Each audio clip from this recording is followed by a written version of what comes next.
We're going to be making apple tarts, and what we're going to be using, we're not going to be using a regular pie crust, we're going to be using puff pastry. And I really have to thank the processed food industry for coming up with puff pastry that you can get in the freezer section of your store.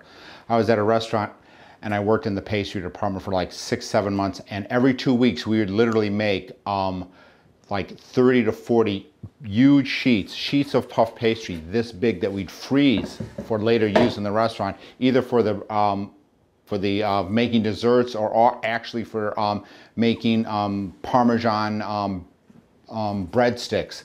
So I'll show you how we work at that. But first I want to start with the apples. Like I said, I'm using a Golden Delicious. I want to show you how I go about doing it. Let me get out a couple things I'm going to need here. You just, you peel your apple like this, like anybody would, until it looks like this.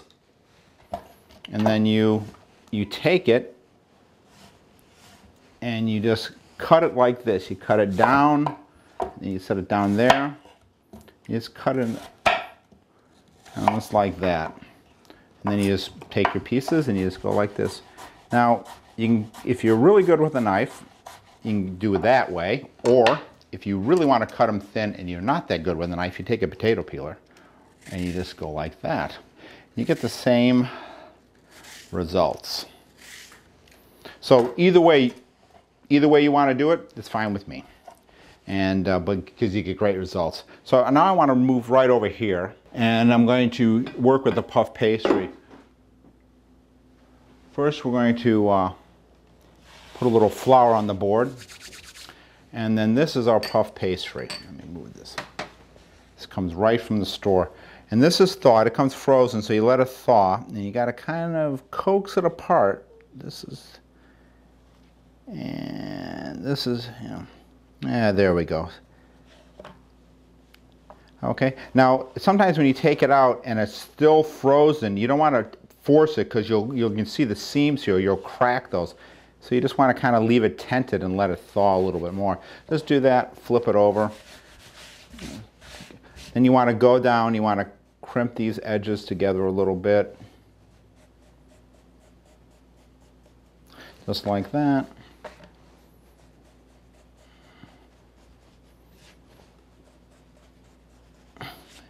Brush off any of that extra flour.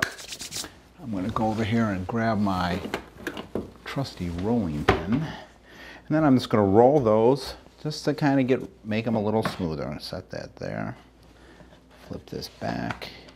I had a thing with my daughter's brownie troop, looking at flour, and I had 18 little girls, all 9 years old, making calzones, and I had flour, and my God, I looked over, and all of a sudden they all had flour all over their face. I'm gonna now when you're working with puff pastry, you don't want to like you would with a cookie cutter, because what will happen is you'll crimp the edges, because with puff pastry, what it is, it's layers of flour and then butter, flour and butter. And when it bakes, the butter melts and the water in the butter creates steam. And that forces the layers of flour apart, so it gets this beautiful, beautiful expansion of the dough. So we just cut those in four places. You take a fork, and then you do something called docking. You just go like this. You just poke holes. You don't go all the way to the edge, because wherever the fork holes are, it will not rise as much. So this will give us a little rim. So you kind of want to just put some holes in there. Then we go over here. We take this. We get some apples. I get a little piece of paper towel. Set those right there. We just take some of the apples out. This is real quick. And you just lay these out. If you get a piece of apple that's a little bit too thick, move on to another one. You just dry a few more off and you just keep them stacked on. Now this is, you cook these, they can be eaten hot right out of the oven, or they hold really well cold.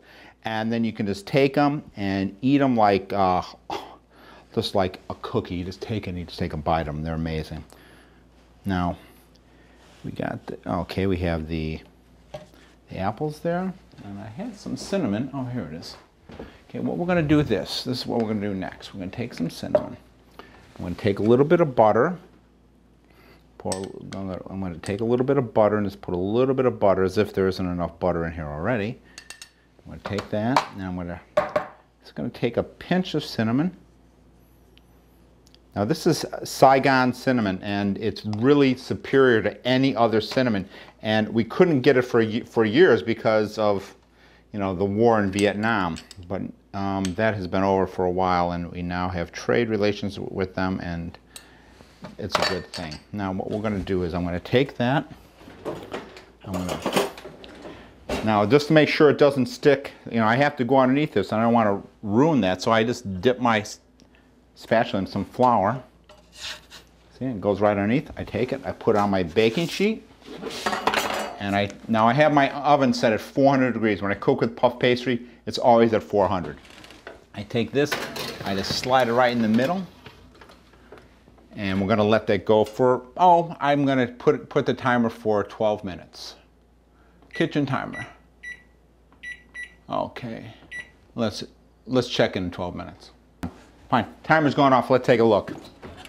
And they look beautiful. Now you can see where we didn't hit with the fork, how they puffed up. Those look scrumptious. So what we're gonna do is we're gonna take one off, cook them on parchment. You notice how quickly it slides right off there. Cut that in half. Oh, look at how nice, it's like nice and like juicy almost. I'm gonna take that, I'm gonna put those like that. Take a nice scoop of, this is just plain old vanilla ice cream. Now you can actually use whipped cream.